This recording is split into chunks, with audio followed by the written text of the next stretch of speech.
This is How to Drink, the show about making cocktails and how to drink them. I'm Greg, and I have never been a professional bartender. I've never even had a job in a bar. I don't worry too much about precision and technique, because at the end of the day, if the drink you like is in the glass, you did it right.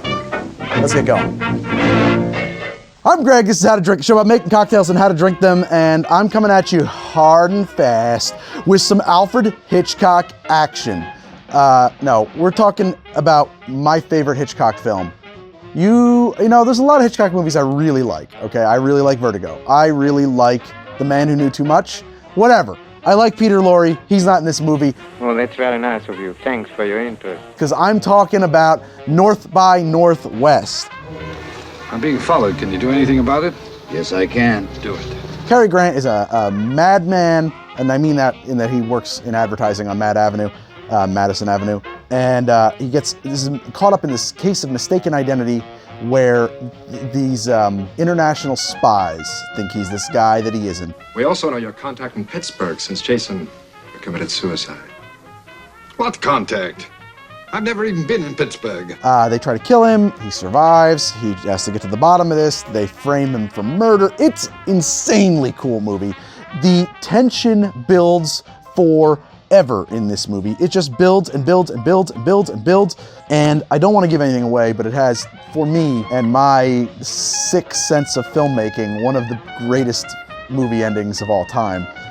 Who's in this movie? James Mason is in this movie. James Mason is an English actor, one of my favorite actors. I love literally everything that James Mason did. He was in Lolita, he was in 20,000 Leagues Under the Sea, he was in Journey to the Center of the Earth, and he was in, of course, this. He was in North by Northwest as our primary antagonist.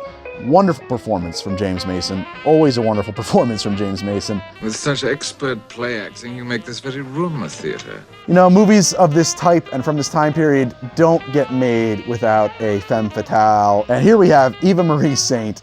You know, I've been thinking it's not safe for you to roam around Chicago looking for this George Kaplan man you've been telling me about. Is she? Isn't she? What's up? What's going on? Meets our main character, Roger Thornhill, as performed by Cary Grant. Cary Grant, one of the great actors of all time. Possible you've seen it in the newspapers or magazines, Vanity Fair. Cary Grant is in this movie, Mistaken Identity.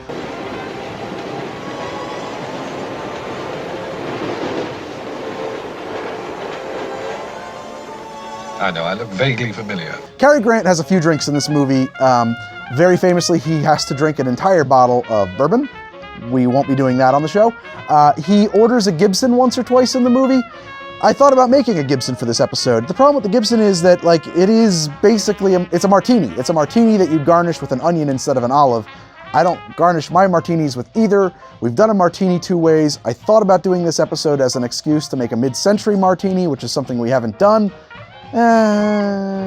I think when we do Colossus, the Forbin Project, we'll do the mid-century martini, science fiction film, which has a scene all about a martini. Cheers. Here's the crux of what I'm getting at. They frame him for murder. He is on the run. He has to escape New York. He goes to Grand Central Station. He gets on the train to Chicago. The train he takes is the 20th Century Limited. 20th Century Limited was the way to get from New York to Chicago. It was an express train from New York to Chicago. Limited, makes limited stops. If you've taken a train or bus, you might know what the phrase limited means.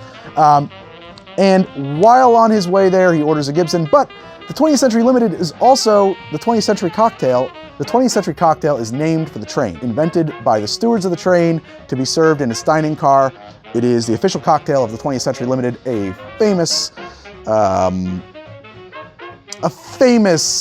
means of conveyance from the golden age of rail. Think how lucky I am to have been seated here. I don't know what else to say about the 20th Century Limited. It's a swank-ass way to get from New York to Chicago, okay? You get a sleeper car, Eva Marie Saint sneaks and hides in your room, get the Pullman porter to pull down the thing. It's cool, it's cool. Trains are cool, I like them. I would like to take a train somewhere cool. Anyway, let's make a 20th Century cocktail. This is a gin-based drink. We're gonna make it with gin in a shaker. Let's rock and roll and lock and load. So, first things first, I will cut a lemon in half. I need 3/4 of an ounce of lemon juice. Juicy, juicy. I need 1/2 an ounce of creme de cacao.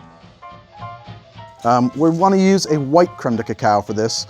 because the drink should be light in color. We don't really want to add, we don't want to make this drink opaque. It should look more or less like a martini in the glass. I need Lillet Blanc. Lillet Blanc. Lillet Blanc! We're gonna use 3/4 of an ounce of Lillet Blanc. That's for you pronunciation guys out there.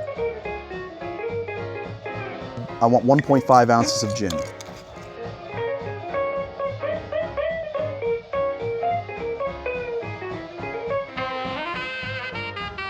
So there's lemon juice in this drink. We're gonna shake it because you always shake a drink that has fruit juices in it. Big cube.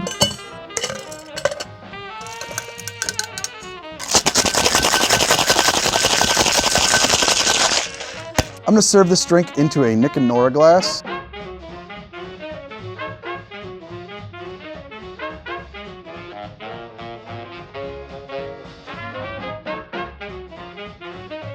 Just gonna garnish this with a twist of lemon.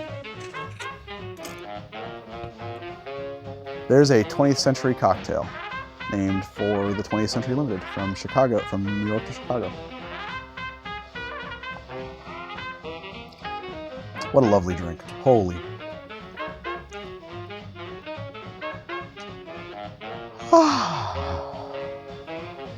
Oh, that's wonderful. It just, the lemon is so incredibly pleasing in this drink.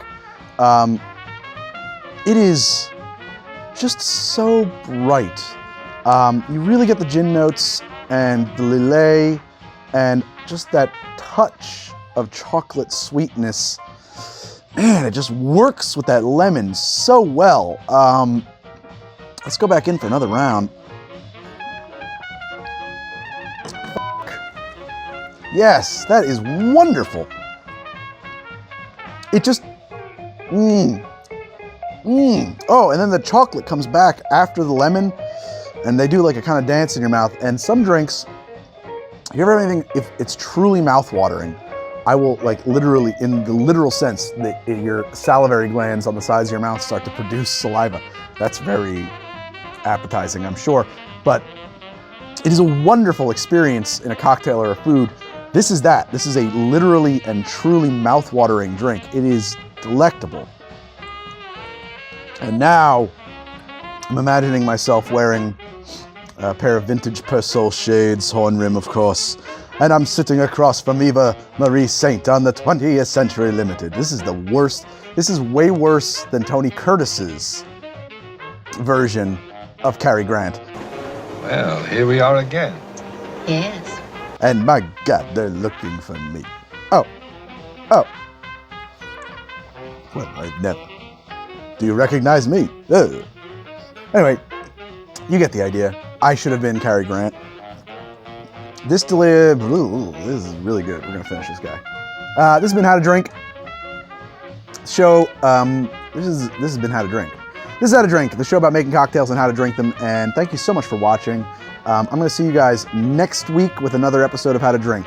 In the meantime, if you would like to, go on over to How to Drink at Instagram or at How to Drink on the Twitter.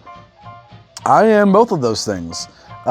You could also subscribe to the show if you like. That would be nice. Subscribe. I've got a Patreon up there. You can check that one out. Oh wait, I think it's up there. I think my Patreon's up there, and I've been pointing the wrong way the whole time. If you like the things I use on the show, you could pick them up at thisishowtodrink.com/gear. I own the state of Rhode Island, so if you ever visit Rhode Island, thank you. I'll just crop myself. I'll just paint myself in there. It's 8:40. Cut.